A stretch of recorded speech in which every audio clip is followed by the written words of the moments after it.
പക്ഷേ ഇപ്പൊ ഫോണിൽ വിളിച്ചിട്ട് അനൂപേട്ടനെ കിട്ടുന്നില്ല. എന്റെ കർത്താവെ, ചതിച്ചോ?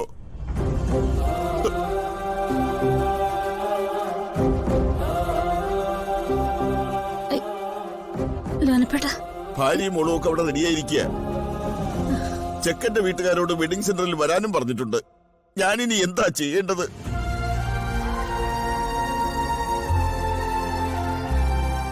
അവരോട് ഞാനിനി എന്തു പറയും? മക്കളെ, നിങ്ങൾ എന്നെ ചതിക്കരുത്. ലോനപ്പേട്ട, അങ്ങനെ ഒരിക്കലും ഞങ്ങൾ ചെയ്യില്ല. ഞങ്ങളങ്ങനെ മനസ്സിൽ പോലും ചിന്തിച്ചിട്ടില്ല. ലോനപ്പേട്ടനോട് ഞങ്ങൾക്കുള്ള നന്ദിയും കടപ്പാടുമൊന്നും മരിക്കണ വരെ ഞങ്ങൾക്ക് മറക്കാനും കഴിയില്ല. കുറച്ച് സമയം അവനൊന്ന് തിരിച്ചു വിളിച്ചോട്ടെ. പണം കിട്ടും, അത് ഉറപ്പാ. കിട്ടാതിരിക്കത്തൊന്നുമില്ല. അതെ അല്ലേടാ? ഞാൻ അനൂപേട്ടനെ ഒന്നുകൂടി ഫോൺ വിളിച്ചു നോക്കാം. മോനെ വിളിക്ക്.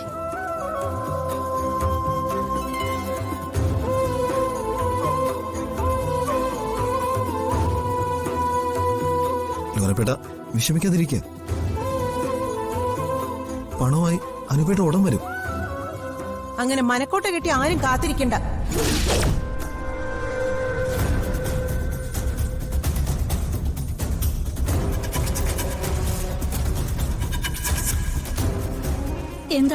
എന്താണ് നീ പറഞ്ഞേ? അനുപേട്ടൻ എന്നെ ഇപ്പൊ വിളിച്ചതേ ഉള്ളൂ. പണം കൊടുക്കാന്ന് പറഞ്ഞ ആള് ഇതുവരെ പണം കൊടുത്തില്ല.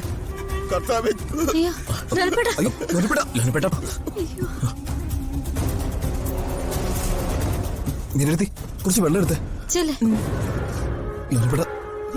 അയ്യോ, വിഷമിക്കാതെ ലോനപ്പേട്ട, നമുക്ക് എന്തെങ്കിലും ഒരു വഴി നോക്കാന്നേ. ഇനി എന്ത് വഴി? ഒരിടത്ത് നിന്നും പണം കിട്ടാൻ പോകുന്നില്ല.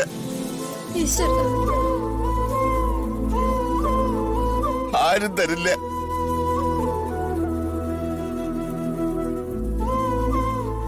കൊണ്ടുവാ. ഇതാ.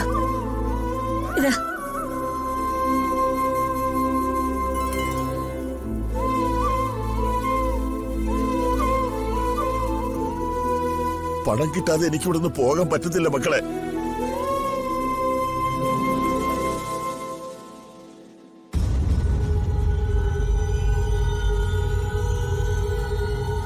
ഇത് കണ്ടോ?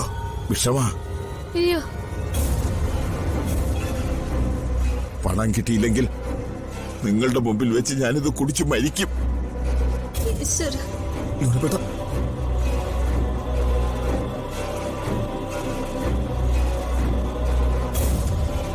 പെണ്ണിന്റെ അപ്പം മരിച്ചാൽ കല്യാണം മുടങ്ങുമല്ലോ. അയ്യോ, അങ്ങനെ നമുക്ക് എന്തെങ്കിലും വഴിയുണ്ടാക്കാം.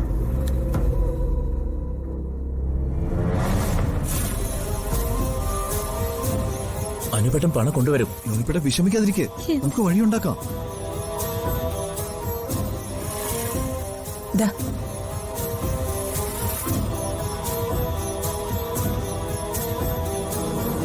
ലോനപ്പേട്ട, ഇത് 5 ലക്ഷം രൂപയുടെ ചെക്ക്. എന്റെ കയ്യിൽ ഇനി ഇതേ ഉള്ളൂ. 5 ലക്ഷം?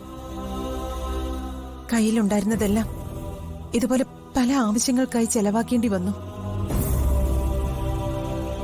ഇത് ഞാൻ എന്റെ മോളുടെ പഠിത്തത്തിന് വേണ്ടി ആരോടും പറയാതെ മാറ്റിവെച്ചതാ.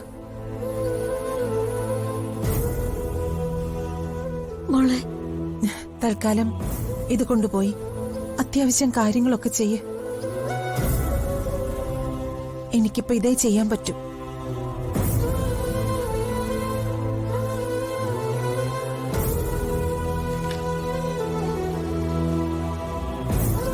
മോളെ, എന്നും കർത്താവിനെ വിളിച്ച് മുട്ടിപ്പായി പ്രാർത്ഥിക്കുന്നവനായി ലോനപ്പൻ. ഇപ്പൊ ഈ മോള് രക്ഷിച്ചത് എന്റെ മോളുടെ ജീവനാ.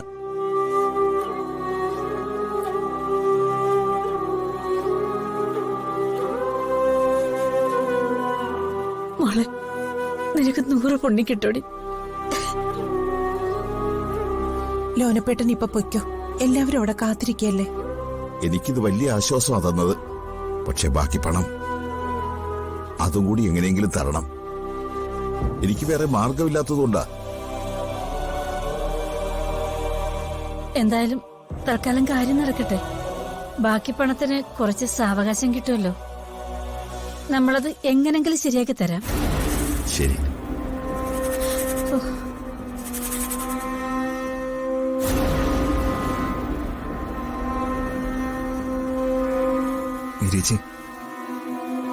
മീരേച്ചിക്ക് ഷെയർ കിട്ടിയ പണമെല്ലാം ഞങ്ങളുടെ ഓരോ കാര്യത്തിനു വേണ്ടിയാ ചെലവാക്കിയത്.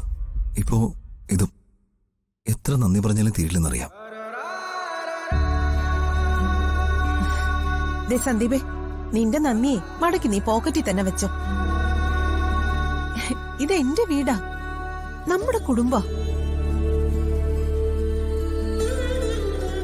നിങ്ങളൊക്കെ ഉണ്ടെങ്കിലേ എനിക്കെല്ലാം ഉള്ളൂ. ഇല്ലെങ്കിൽ എനിക്കൊന്നുമില്ല, ഞാനും ഇല്ല. എന്നാലും ആവണിയുടെ പഠിപ്പിന് വേണ്ടി മാറ്റി വെച്ചിരുന്ന പണമല്ലേ? പഠിപ്പല്ലേ, അതൊക്കെ നടന്നോളും. എഡ്യൂക്കേഷൻ ലോണൊക്കെ കിട്ടുമല്ലോ ഇപ്പോ. പിന്നെ നമ്മൾ എന്തൊക്കെ കരുതി വെച്ചാലും അവളുടെ തലയിൽ എഴുതി വെച്ചതുപോലെയല്ലേ നടക്കൂ. ഈ പണം കൊണ്ട് ലോനപ്പേട്ടന്റെ മോളുടെ കല്യാണം നടക്കാനാ ദൈവം തീരുമാനിച്ചത്.